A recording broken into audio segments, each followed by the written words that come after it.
ராகவம் என்றால் மகன், குறிப்பாக நாமம். நாமம் அதாங்க ரெண்டு ஒண்ணுதாங்க. கலக்கல இது என்ன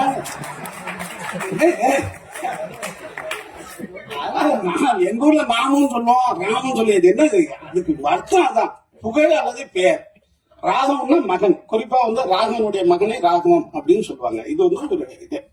இன்னும் சொல்ல போனா, இன்னும் உள்ள போனோம்னா, நீங்க தேவர்கள் எல்லாம் ராமனும் இவங்களை கும்பிடுவாங்க.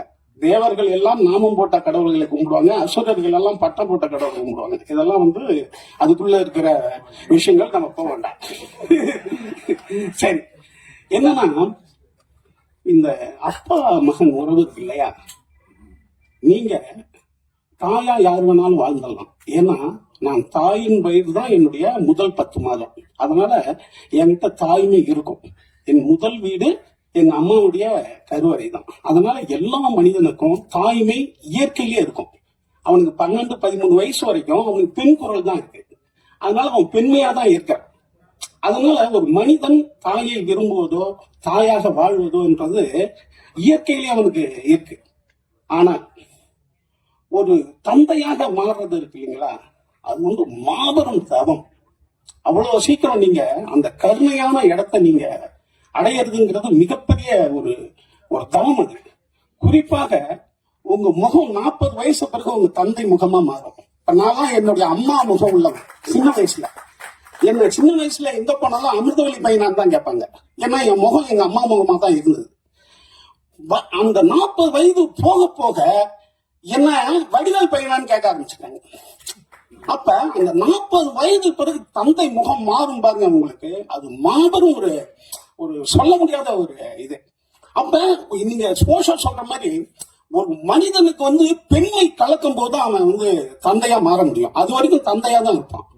அவனுக்கு பெண்மை கலக்கம், அன்பு சேரும் போது அவன் தந்தையா மாறுவான், முழு தந்தையா மாறுவான்.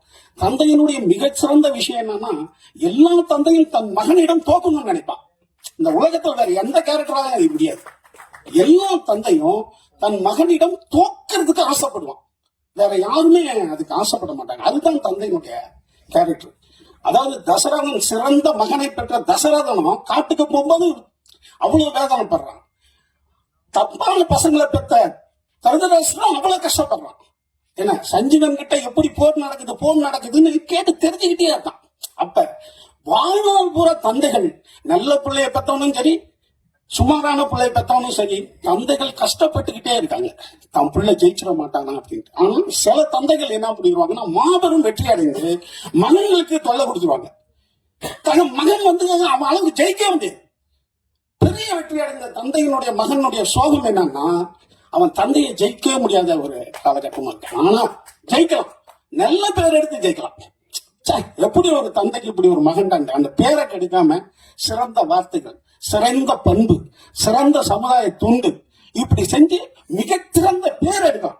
அவன் வாழ்க்கையில் வெற்றி அடைஞ்சு அப்பா அப்படின்ட்டாரு. இவன் பேர் எடுத்து கொடுத்துடலாம், பேர் எடுக்கும் பிள்ளையா இருக்கலாம். அப்படியாக இந்த அப்பா பையனுடைய கதை மிகச்சிறந்த படமா நிச்சயமா இருக்கும்னு நான் நம்புறேன்.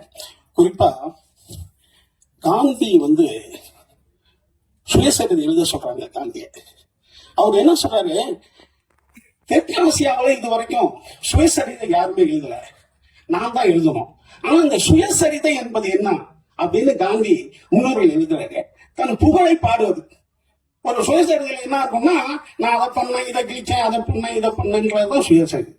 அது எனக்கு கூச்சமா இருக்குன்னு காந்தி சொல்லிட்டு பின்னால் என்னன்னு சொல்றாருன்னா, என்னுடைய சத்தியங்களை, உண்மைகளை நான் எழுதுறேன்னு தான் இந்த புத்தகத்தை ஆரம்பிக்கிறாரு.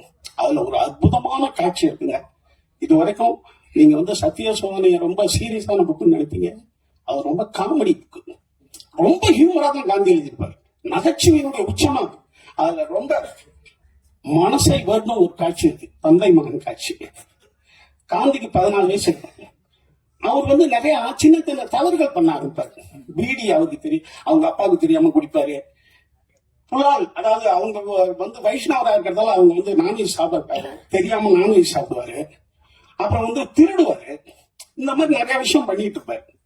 ஆனால் அவங்க அப்பா படுக்கையா தான் இருப்பாரு அப்பெல்லாம். அந்த 14 வயசுல அவங்க வீட்டுல ராமாயணம், துளசிதாசனுடைய ராமாயணத்தை ஒருத்தர் வந்து டெய்லி காலையும் சாயங்காலம் படிப்பார். இப்ப காந்தி வந்து அவங்க அப்பாவுக்கு கால் அமைக்க விட்டுட்டு அந்த ராமாயணத்தை கேட்டுக்கிட்டே இருப்பாரு. அந்த ராமாயணத்துல ஒரு மிகச்சிறந்த மகன் ராமனை பத்தி டெய்லி கேட்கறாரு. ஆனா இவர் டெய்லி தப்பு பண்றாரு காந்தி. இவருக்கு என்ன தோணிருமா, ஐயோ டெய்லி இவ்வளவு ஒரு சிறந்த மனிதனுடைய கதையை கேட்கிறோம், மகனுடைய கதையை, ஆனா நம்ம தப்பு பண்றோம்னு இவர் கில்ட்டி ஆகி அவங்க அப்பா கிட்ட சொல்றதுக்கு பயமா இருக்கும். அப்ப அவங்க அப்பாவுக்கு அந்த வீட்டுல இருந்தே ஒரு கடிதம் எழுதுவார். அதான் காட்சி. அவங்க அப்பாவுக்கு ஒரு கடிதம் எழுதுவார். அன்புள்ள அப்பாவுக்கு இந்த மாதிரி நான் டெய்லி ராமாயணம் கேட்கறேன், மிகச்சிறந்த ஒரு மகனுடைய கதையா இருக்கு, ஆனா டெய்லி நான் தப்பு பண்றேன், உங்கள்கிட்ட பொய் சொல்றேன், நான் வந்து புலன் உண்றேன், நான் வந்து திருடுறேன், ஆனா எனக்கு உங்கள்கிட்ட சொல்றதுக்கு பயமா இருக்குன்னு ஒரு கடிதம் எழுதி போஸ்ட் பண்ணுவார்.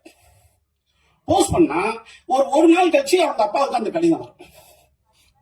காந்தியினுடைய அப்பாவுக்கு யார்கிட்ட இருந்து வருதுன்னு பார்த்தாரு.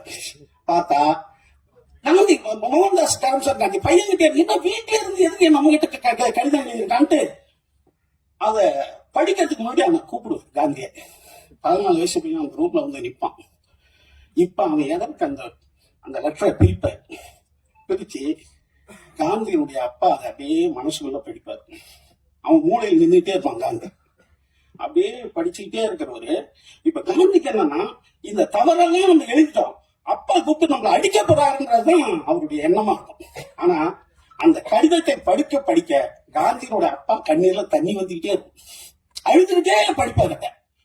அழுதுகிட்டே படிச்சோம்னா காந்திக்கு ஒண்ணுமே புரியாது. இப்ப காந்தி அழ ஆரம்பிச்சிடும். ஆனால் காந்தியினுடைய அப்பா அவனிடம் எதுவுமே கேட்க மாட்டார். கொஞ்ச நாள் அழுதுட்டு படிச்சுட்டு நீ போன்டுவார் காந்தி.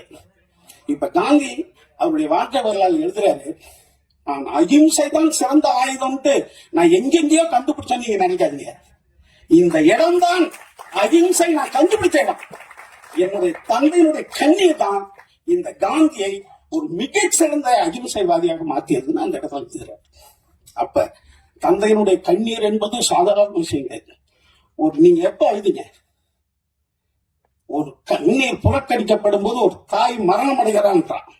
நம்ம எப்ப அழுதான்னு நினைச்சு பாருங்க, அவ்வளவு சீக்கிரம் நீங்க கண்ணீரை விட முடியாது. கண்ணீர் வந்து ஒரு அமிர்தம் போன்றது. ஒரு ஏழைக்காக நீங்க கண்ணீர் விட்டீங்கன்னா நீங்க கடவுள் ஆயிருந்தீங்க. அந்த இடத்துல ஒரு இடத்துல ஒரு மனிதன் கஷ்டப்பட்டு நிற்கிறான்னு வச்சுங்களேன், நீங்க போய் தடுக்க வேண்டியதில்லை. இங்க இருந்து சத்தம் கொடுக்கலாம், முடிய அப்படின்னு நீங்க சொன்னீங்கன்னா பாதி கடவுள்.